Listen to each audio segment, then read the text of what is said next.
Hey, what's up, everybody? If you're looking for some tire and wheel recommendations for a Nissan Frontier, check these out. And I'll try to put a link in the description below for all the tires and the wheels that you see in this video.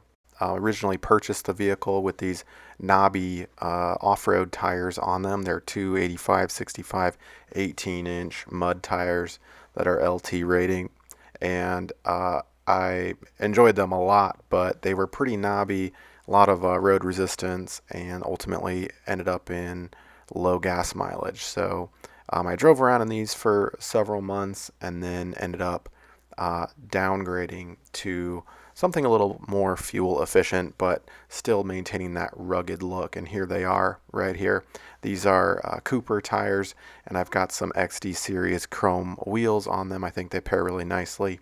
And again, very aggressive look. Not the huge knobby tires, but these are P rating or passenger tires, so they're not going to be able to have quite as high of a load, of course, but they serve my needs, get great traction in the snow, and again, maintain that aggressive look that I wanted. So highly recommended.